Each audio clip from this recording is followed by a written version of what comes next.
try to acquire Greenland. Joining me for the first time this year, Assistant Minister to the Prime Minister Patrick Gorman and former Liberal MP Jason Falinski. Thank you both, as ever, for your time. I'm sure a pretty moving and sad day, frankly, in the Parliament. Patrick, what's really stuck with you reading accounts on the days and since December 14?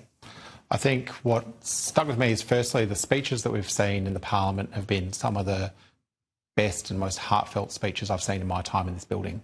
People who have clearly engaged deeply on the questions of what we confront as a nation, but also have connected at a really human level with the Jewish community, not just in Bondi, but across Australia. And we saw that on show in the Parliament today, including with the minute silence for the condolence for the victims of this horrific anti-Semitic terror attack, which has changed our nation. Jason, you're someone whose grandparents and father fled anti-Semitism in what was Polish or USSR-controlled Poland after the Second World War and during the Cold War. How are the conversations you're having now with Jewish Australians on how they feel it is to be in Australia these days? Well, Tom, deeply unpleasant, to be honest. I think that a lot of people who woke up, that night when the terror attacks occurred, it was a shocking event to be happening in Australia. That's not something that we had ever conceived of or believed would happen. And for the Jewish community in the eastern suburbs, it is truly a shocking event, because while memories of that of anti-Semitism, of that sort of discrimination and that violence based on nothing more than what religion you choose to practice, is something that is not even a generation old, and was something that people fled, not something that people were coming to. So for our country to have moved from where it was to where we have to recognise it is today is something that is deeply shocking, I think, for all of us, but particularly for that community. It's obviously right now impossible to know what might have prevented the attack, Patrick. And we've got the Royal Commission, we've got the other report into this as well. But wouldn't it be simple enough for the Prime Minister to say that the Siegel report was sitting there for months, it wasn't acted upon, it should have been? Well, we have acted on that report. And before that report, there were a range of actions the government had taken, banning of Nazi symbols, a range of additional security measures that we'd put in place since we came to office. But we do need to wait for those reports. One of the reasons that we've attached the Richardson Review into the Royal Commission is so we can get fast advice to government so that we can act before the budget this year. But I also think people who've been watching over the last few days would note that there is a determination from this government to act, but we do have to deal with the realities of what we can get through the Parliament, and that's not always an easy path, and you've seen some of that in the last 48 hours. And that might have happened, but these attempts, this sort of legislation, it was recommended in a report that was sitting there, handed down before the attacks were carried out. That's reality. Surely it would show to Jewish Australians, for example, that Anthony Albanese, won't repeat that lapse, I suppose, in the future if he says, yes, that was clearly a mistake, which we haven't heard yet. And what we know is in that report that you refer to, Tom, one of the recommendations was a recommendation that the coalition themselves have ruled out supporting. So we have to deal in the art of the possible. That's what I'm doing. That's what the Prime Minister's doing. As we take responsibility for what the nation needs from the Australian government in response to this vile, horrific anti-Semitic terrorist attack, and will continue to take action, both what is clearly in front of the Parliament right now, and I'm very optimistic about what we can get through the Parliament tomorrow, but also in the weeks, months and years ahead to continue to respond, because as we've seen in the Parliament over the course of the speeches this morning and this afternoon, the horrors of anti-Semitism and vile hatred towards the Jewish people is not new. It is something that, unfortunately, many parliaments have had to combat for years and years, including one of my predecessors in the seat of Perth, Joe Berrenson, who was a great leader in the Jewish community in the electorate of Perth, elected to the federal parliament.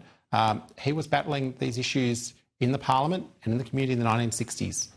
We need to keep up the fight, keep acting, because that's the only thing that will give us the welcoming, cohesive society we want. Small L liberal that you are, Jason, how do you feel about hate speech versus freedom of speech? Oh, well, Tom, I've always come down on the side of free speech. I have great concern about hate speech. I would point out that we had hate speech laws in place, being Section 18C, and still this atrocity occurred. There are a couple of things that I would like to say. One is that while ever we keep talking about this as violence against Jewish Australians, we are segregating that violence and that terror. An attack on one of us is an attack on all of us, and that is really critical. And I think of all the excellent speeches that Patrick referred to in the House today, the one that was exceptionally good was Julian Leese's, where he made the point that there are three groups that have both enabled and encouraged this sort of division and hate. And they are obviously neo-Nazis, radical Muslim clerics, but also the cultural left in this country. We have just gone through a week of the Adelaide Writers' Festival, where someone who, quite frankly, has spewed hate was disinvited to that festival. We saw what the cultural left did. No one that I'm aware of in the Labor Party has called out that. Indeed, some very prominent journalists supported that. And I find it difficult to understand, even in this moment, if we can't have agreement on that, then really what this is not about is laws and regulations and enforcement. This is about moral leadership that has to come, and it has to start in the House of Representatives. And I think Julian started that today, and it's a speech that I encourage everyone to read. Where do you sit on that, Patrick? Have you been watching those goings on, and do you have a view on the cancellation and the response to it? Oh, look, I think on a day like today, where the Parliament's got important work in front of it, I'm going to focus on that work. When it comes to the speeches, I was in the chamber for Julian Leese's speech. I think he had some important contributions to make. I'm not looking today for reasons to divide amongst the Parliament.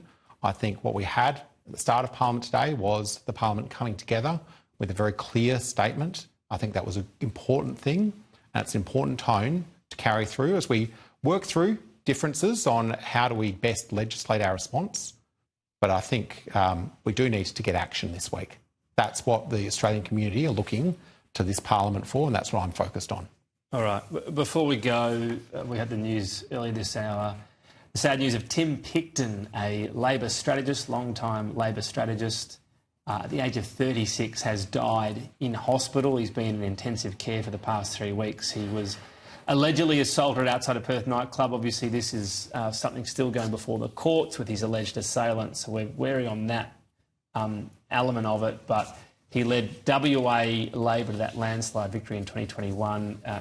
You knew him, Patrick. Such sad news. 36, a 4-year-old daughter, Charlotte. You'll never see her dad again. I think there's heartbreak, not just in the WA Labor family and those who worked closely with Tim, but across the entire Australian Labor Party. 36 years old, someone who contributed so much, not just to the Labor Party, which he loved, but also to creating jobs for others in the mining industry through his work with mineral resources. It is heartbreaking for Tim's family, and I pass on my condolences to them.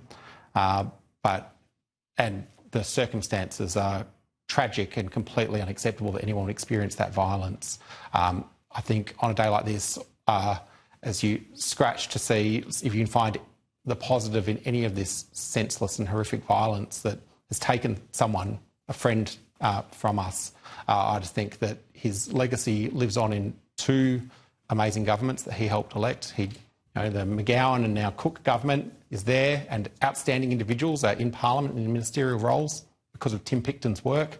Similar, I've got colleagues in the Parliament who I wouldn't have if it weren't for Tim Picton, and Western Australia was an incredible part of that win in 2022, and I pay tribute that in a life that was cut far too short, there was enormous contribution.